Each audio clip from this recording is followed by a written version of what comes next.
everyone, welcome to your core and pelvic floor return to sport program. My name is Molly. I'm a doctor of physical therapy and a certified pregnancy and postnatal corrective exercise specialist. So we're gonna have a fun time. This is a great program for the second stage of postpartum. So not in the first 6 weeks, anytime after that you get cleared by your physician or your pelvic floor PT to resume activities. This is also great for anyone way down the line postpartum, or anyone who has never had a kid or ever been pregnant, anyone who struggles with incontinence, doming, diastasis recti, pelvic pain, just weakness, and the want to have a really strong and solid foundation in your core and pelvic floor before or simultaneously while completing your other exercises or activities that you love to do. So this is a month-long program if you follow the schedule that I provide. However, I very much welcome you to take as long as you need. Really break down the program, repeat sessions, and become really familiar with these foundational patterns and engagements before you progress. So if you need to take longer than the month, if you want to do each workout 6 times so you really have it down, I'm in full support of that. So, all right, I'm going to go through the equipment that you'll need during this program, and then we'll talk about more specifics of the program itself afterwards. So you will need a few items. Some of these are optional, some of them are more required. Any type of yoga bolster or pillow is great. I know everyone has a pillow, so check that one off the list. If you have a yoga block, that is great. If you don't, you can use a box or a book or a Tupperware. This is just nice because it's a little bit more solid, but make do with what you have. Foam roller. If you don't have a foam roller, you can use a yoga wheel, and if you don't have any of that, you can kind of make do with that pillow, bolster, or a rolled up towel. But foam roller is never a bad idea to have. Speaking of, grab a towel or a blanket or a pillowcase, something you can roll up. This will go under our neck or under our back for just a little bit of feedback. And you'll need a little squishy ball of some sort. If you don't have this, but you have the yoga block, you can use that to press into. If you don't have a fancy dedicated exercise ball, you can use, my kid has a ball, and you can totally use that squishy ball as well. Just something middle size, something that you can put some pressure into. And again, if you don't have that, you can use the foam roller or the block or the towel or the pillow. We'll use the big exercise ball for a couple things, mostly to sit on. If you don't have that, you can totally sit on a chair, or you can sit on your yoga bolster or pillow. You'll need some sort of elevated surface, like a bench or a couch or a ottoman, something like that, or a bed. And then here are some bands. So use what you have. I have kind of a wide range of them. I really like to use this long, lighter resistance, stretchy one. This one has handles on it. That could totally make do as well. And then we have a couple of smaller options. This is a loop band that you can put around your wrists or around your legs, around your ankles, and it's continuous. I think this is a good idea to have. If you don't have one, consider investing in a couple bands. And then if not, if you have TheraBand, you can also tie it up in a knot or leave it untied. So a couple of options with the band.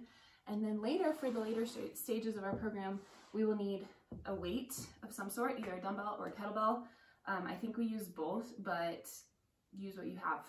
And if you don't have any of these, again, consider investing in a dumbbell and a kettlebell for your home gym. All right, I think that's everything. If there are more things throughout the program, I will be sure to let you know. And this is my little pelvic model, which we will be using for a little bit of informational sessions early on. Okay, so the way this program works is we are going to kind of simultaneously work through 2 different lists or matrices. The first one being, we have 8 developmental patterns that we're going to go through. So this means we're going to work our way from the ground up in a return to sport type of format. So once we master things close to the ground with lots of points of contact on the ground, the easiest and first one being laying on our back. And then we're gonna go into a side lying position and progress from there. We'll do some stuff in a prone, laying on your belly position. We'll progress to quadruped or all fours. hands and knees. Okay, and then we'll do some work in a half kneeling position. And this can also be kind of like rocked back. We'll work through some different things with that. We'll progress into seated and squatting patterns. And then we'll come up to stand on 2 legs first, a little bit more stable and supported here, and then progressing to either split stance or single leg movements. So that's the progression from the ground up through developmental patterns. The other consideration that we're going to kind of vary throughout the program is, what are we working on? So we're going to go through 6 different exercises per position. First one being release work. So I will talk about this in a future video, but we need to do some release work as well as activation, and probably before activation, just to make sure we have full use of our muscles. Our pelvic floor and our core, they are muscle groups. Okay, so release, we need to learn how to activate and engage the musculature. We need to progress from there with slightly higher intensity, and then we'll start to integrate, so kind of full body movement patterns, a little bit more going on at one time. Then we're going to load it with weight or bands, and then finally we're going to do some fun return to sport, kind of highest level activities. So we're working through the developmental patterns, and then we're working through all those different factors that our core and pelvic floor should be able to do. So, okay, that's the overview, the equipment, what to expect with the schedule. Like I said, I will lay out a month-long program for you, but another really solid way of going through this program is to either go through all the release work in each position, and then all the activation, engagement, all the progression, all the integration, all the load, all the return to sport, kind of working from easiest to most difficult. Or you could also do all the supine exercises first, and then do all the side lying ones, and then all the working your way up. And you can take as much time as you need through any of these. So please make this program your own, make it your own, and ask me any questions you have.